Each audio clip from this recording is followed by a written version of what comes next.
Dan selamat hari Minggu Bapak Ibu dan Saudara yang terkasih dalam nama Tuhan kita Yesus Kristus. Pada hari ini kita jumpa lagi di dalam ibadah Minggu melalui perenungan firman Tuhan yang disampaikan melalui YouTube bagi kita sekalian. Apa kabarnya Bapak Ibu dan Saudara yang terkasih? Semoga tetap sehat, tetap kuat, dan tetap bersemangat memuji dan memuliakan nama Tuhan. Pada hari ini kita akan mendengarkan firman Tuhan yang saya sudah persiapkan bagi kita sekalian. Dan oleh karena itu, sebelumnya saya mengajak kita sekalian untuk berdoa. Marilah kita berdoa. Bapa, dalam nama Tuhan kami Yesus Kristus, kami sangat bersyukur kepadamu ya Tuhan. Oleh karena kami dapat memasuki minggu yang pertama di bulan Mei 2020 ini. Ada banyak berkat Tuhan yang sudah kami terima selama 4 bulan ini ya Tuhan yang sudah kami lalui. Dan oleh karena itu kami bersyukur kepada Tuhan. Kami percaya sama seperti Tuhan telah menolong dan memberkati kami di hari-hari yang sudah berlalu.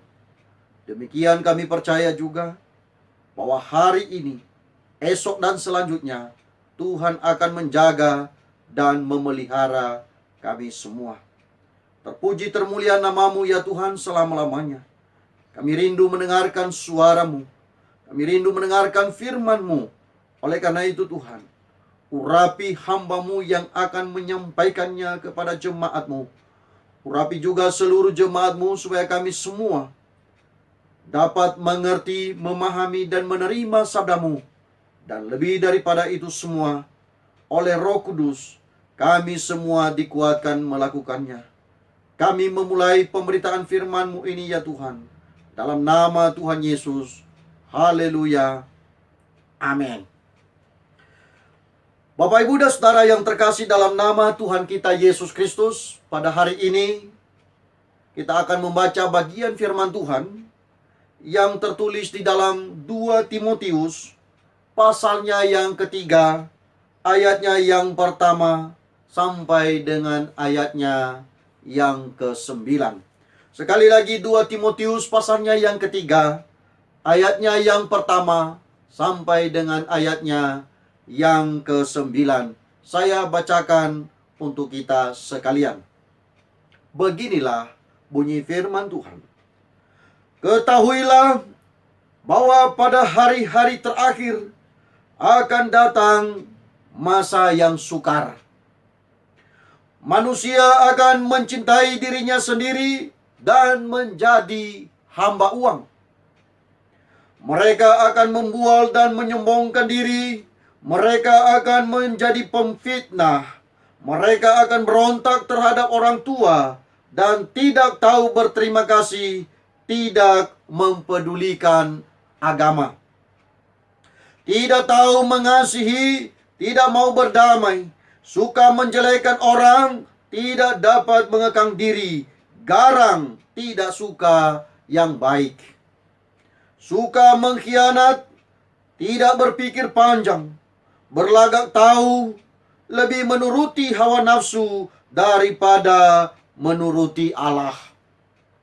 Secara lahiriah mereka menjalankan ibadah mereka, tetapi pada hakikatnya mereka memungkiri kekuatannya. Jauhilah mereka itu. Sebab di antara mereka terdapat orang-orang yang menyelundup ke rumah orang lain dan menjerat perempuan-perempuan lemah yang syarat dengan dosa dan dikuasai oleh berbagai-bagai nafsu. Yang walaupun selalu ingin diajar, namun tidak pernah dapat mengenal kebenaran.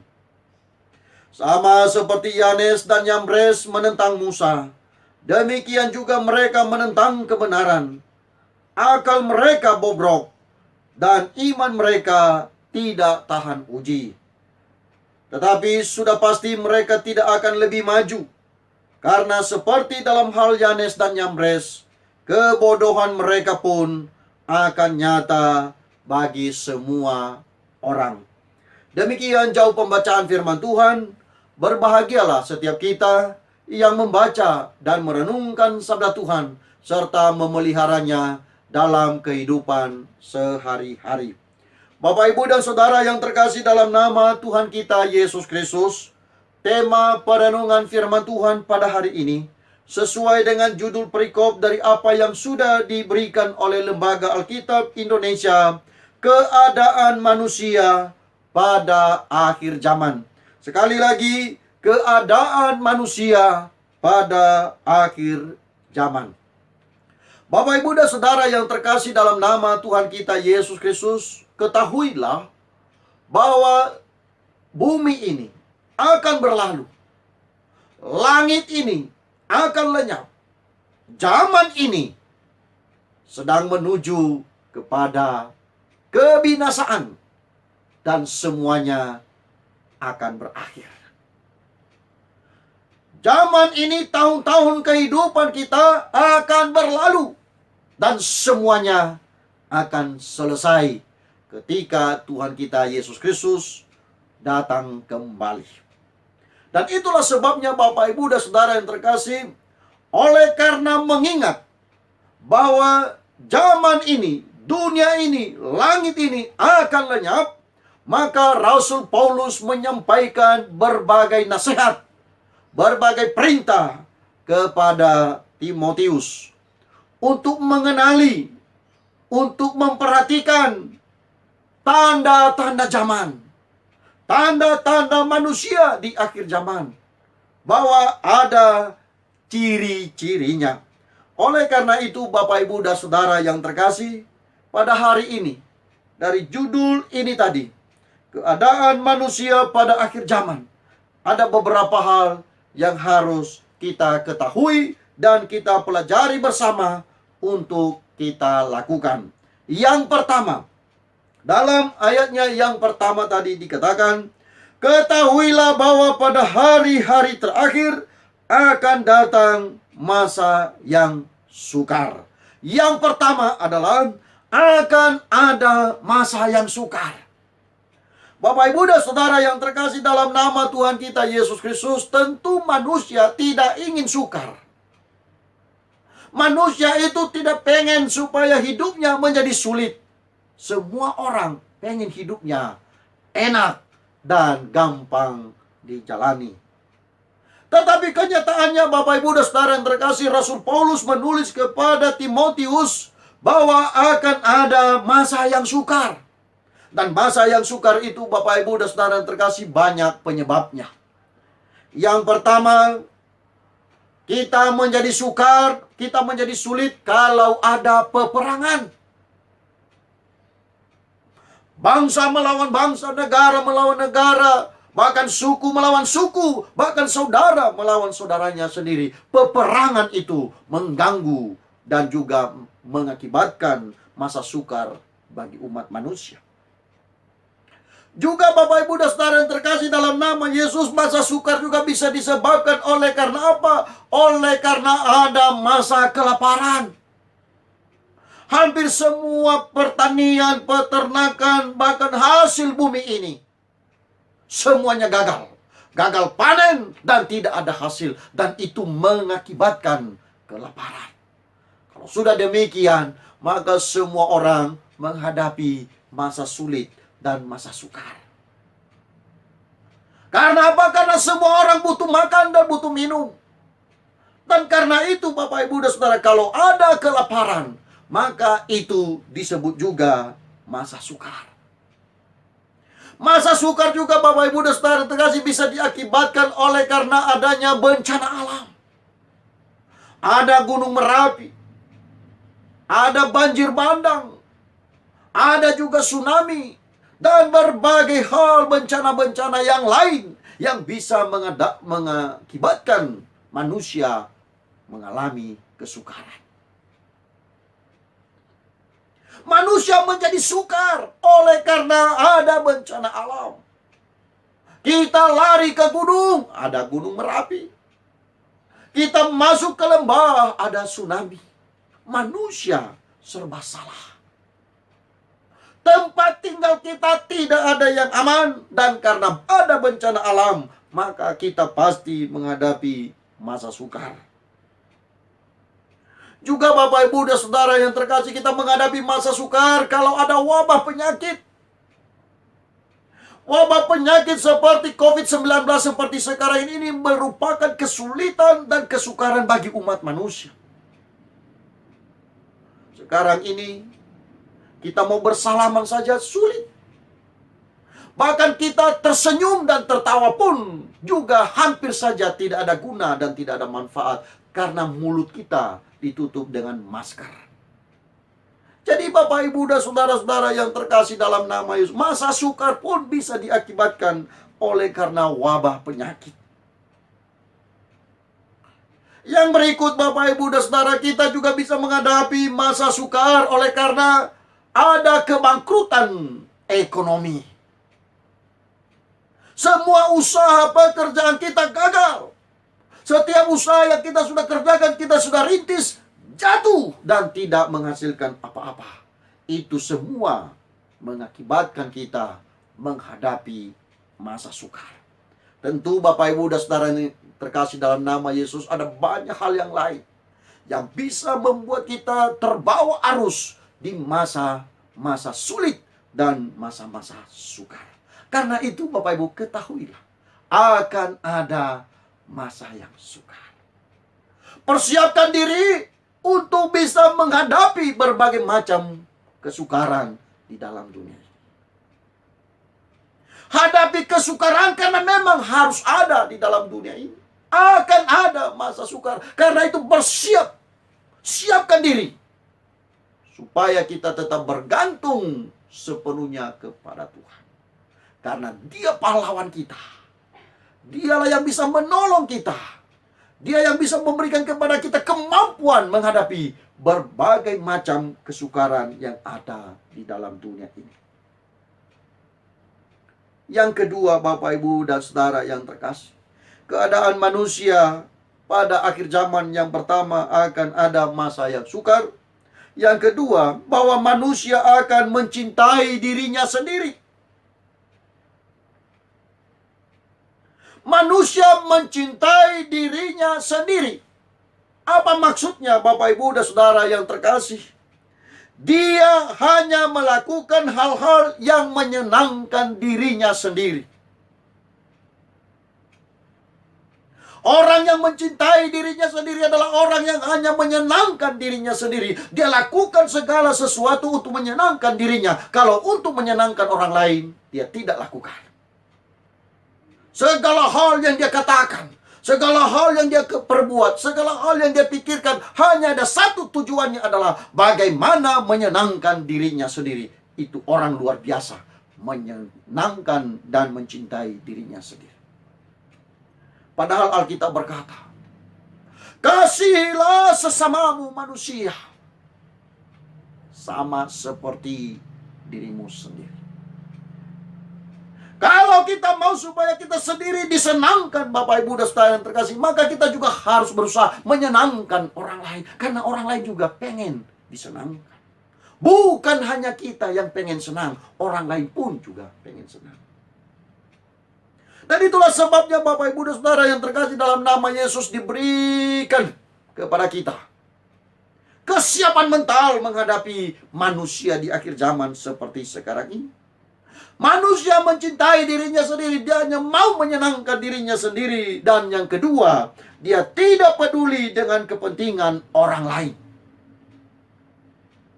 Asal sudah ada untuk dirinya sendiri, dia sudah cukup.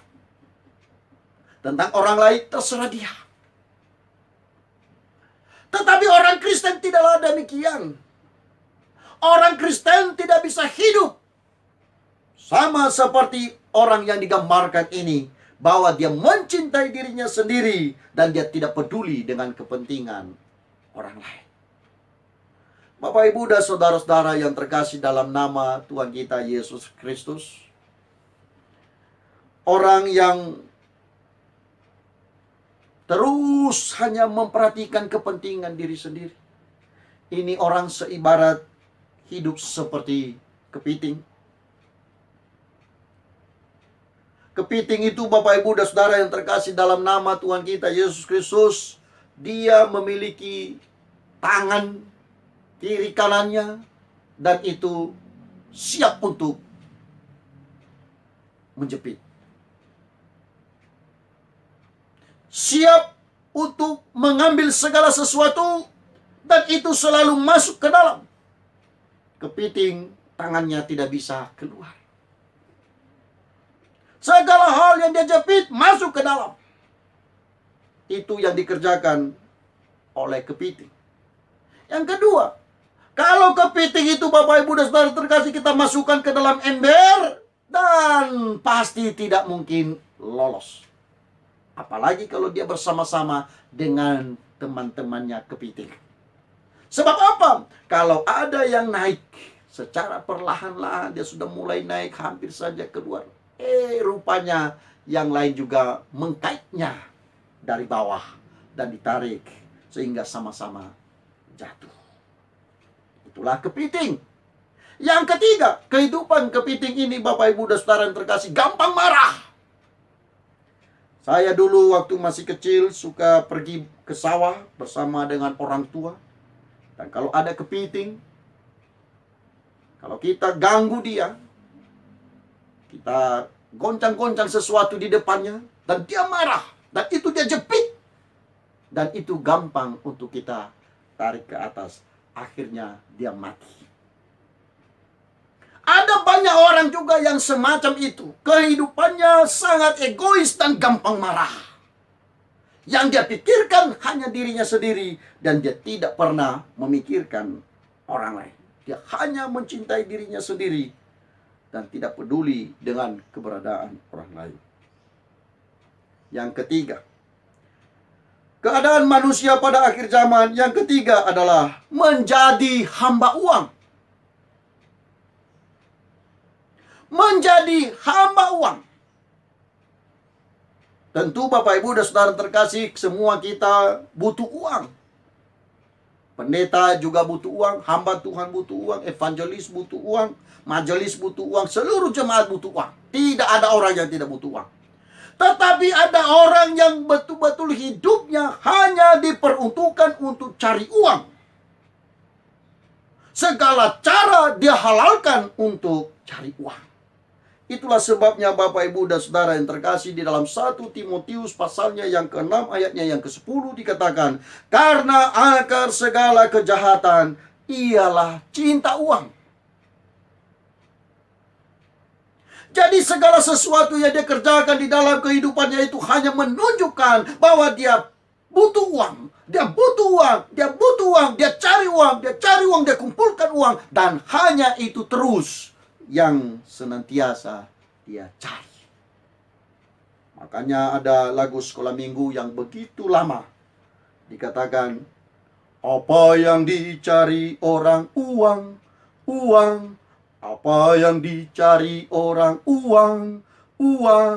Semua orang cari uang. Tidak ada yang lain, dia terus cari uang. Dan kalau dia tidak cari, dan kalau dia tidak dapatkan uang dengan cara yang baik-baik, maka dia lakukan segala cara. Dia halalkan segala cara. Dia melakukan kejahatan. Dia lakukan penggelapan uang. Dia lakukan korupsi. Oleh karena dia begitu cinta dengan uang. Bapak Ibu dan Saudara yang terkasih dalam nama Tuhan kita Yesus Kristus, keadaan manusia pada akhir zaman itu masih banyak hal yang lain yang sudah dituliskan oleh Paulus ini. Tetapi pada hari ini Bapak Ibu, cukuplah 3 hal ini kita ingat. Bahwa akan ada masa yang sukar. Ada orang yang hanya mencintai dirinya sendiri. Dan ada juga orang yang menjadi hamba uang. Dan oleh karena itu Bapak Ibu dan Saudara yang terkasih dalam nama Yesus, bagaimana dengan kita? Apa yang harus kita lakukan? Apa yang harus kita kerjakan? Perhatikan Bapak Ibu dan Saudara yang terkasih. Pertama, karena kita sudah tahu bahwa akan ada masa yang sukar, maka marilah kita mempersiapkan diri. Sama seperti sekarang ini Bapak Ibu, ada banyak orang mengeluh tidak ada beras, tidak ada minyak goreng, tidak ada gula, tidak ada teh, tidak ada kopi, tidak ada lauk pauk dan segala macam yang lain. Itu pun sebenarnya Bapak Ibu, kita tidak boleh mempersalahkan keadaan karena kita sendiri mungkin tidak bijak selama ini. Penulis Amsal sudah berkata, "Hai pemalas, pergilah belajar kepada semut. Dia cari makan selama ada masa kemarau. Sehingga ketika nanti ada musim hujan dan dia tidak bisa bekerja, bahan makanannya sudah tersedia." Seringkali kita ini sulit menabung, termasuk saya. Tetapi biarlah dengan keadaan yang seperti sekarang kita berlatih untuk mempersiapkan diri kita menghadapi masa-masa yang sukar di masa yang akan datang. Kalau ada masa yang sukar juga, jangan lari dari kenyataan. Jangan lari dari apapun. Hadapilah dengan gentleman. Hadapi dengan semangat. Kita akan menjadi pemenang. Cara menghadapinya adalah kita harus bersama dengan pemilik sorga. Kita harus bersama dengan pemilik otoritas satu-satunya, yaitu Tuhan kita, Yesus Kristus. Sebab kalau Dia ada bersama dengan kita, kalau Yesus ada di pihak kita, maka tidak ada lawan kita. Kita akan lebih dari pemenang. Akan ada masa yang sukar, tapi kita bisa menjadi pemenang. Yang kedua, kalau ada orang yang egois, ada orang yang hanya mencintai dirinya sendiri di sekitar kita, Bapak Ibu dan Saudara, jangan tiru dan jangan ikuti orang yang semacam itu. Lakukanlah yang sebaliknya, bahwa kita harus berbelas kasih, bahwa kita harus murah hati kepada orang lain, memperhatikan sesama manusia. Ada kalimat bijak yang saya baca akhir-akhir ini di status Facebook teman saya. Dia katakan, berikanlah makan kepada orang yang membutuhkan pada saat engkau lapar. Berikanlah makanan kepada mereka yang membutuhkan pada saat engkau lapar. Bapak, Ibu, dan Saudara, itu tidak gampang. Saat kita lapar, ada makanan, tapi kita diminta, kita diberikan perintah supaya kita masih berbagi. Bapak, Ibu, dan Saudara, penting bagi kita untuk senantiasa mempersiapkan diri kita selalu ingin berbagi. Jangan egois. Jangan egois. Karena segala sesuatu yang kita perbuat di dalam dunia ini akan ada hitung-hitungannya di akhir zaman nanti. Yang berikut, Bapak, Ibu, dan Saudara yang terkasih dalam nama Yesus, kita memang tidak dilarang cari uang. Semua orang butuh uang dan harus cari uang. Karena itu juga Paulus menuliskan kepada jemaat yang ada di Tesalonika, bahwa yang tidak bekerja jangan makan. Tetapi lihatlah Bapak, Ibu, dan Saudara yang terkasih, jangan juga sampai bahwa kita menghalalkan segala cara untuk dapat uang. Segala cara kita tempuh, kita halalkan segala cara. Kita berkhianat, kita menipu, kita juga menggelapkan uang, kita korupsi hanya untuk dapat uang. Bapak, Ibu, dan Saudara terkasih, jangan lakukan yang demikian. Cari uang sebanyak-banyaknya, boleh, tapi lakukan dengan cara yang benar. Oleh karena itu, Bapak, Ibu, dan Saudara yang terkasih, kita sekarang ini sudah mengenali keadaan manusia di akhir zaman. Dan tentu kita sendiri juga perlu mengkoreksi diri. Kita perlu memperhatikan kedalaman hati, pikiran, dan segala perbuatan kita. Apakah dari bacaan kita hari ini, di dalam 2 Timotius pasal 3 ayat 1 sampai 9 ini, adakah ciri-ciri itu ada di dalam diri kita? Kalau ada, Bapak, Ibu, dan Saudara yang terkasih, Tuhan Yesus dan juga Yohanes Pembaptis berkata, bertobatlah karena kerajaan Allah sudah dekat.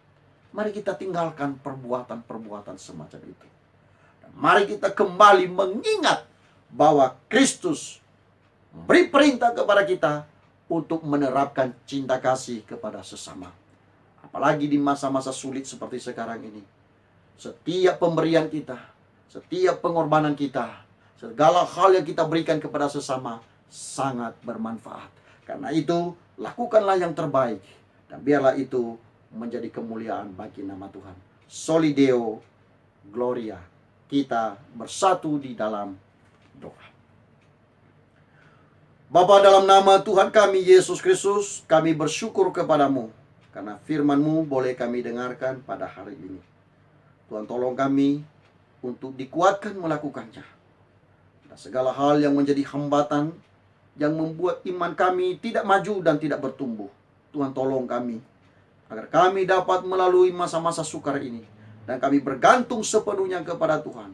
Kami menang dari berbagai macam ujian dan pencobaan. Kami menang atas kesukaran karena Engkau Immanuel, Allah yang menyertai kami. Terima kasih Tuhan. Meteraikan firman-Mu dan tolong kami semua.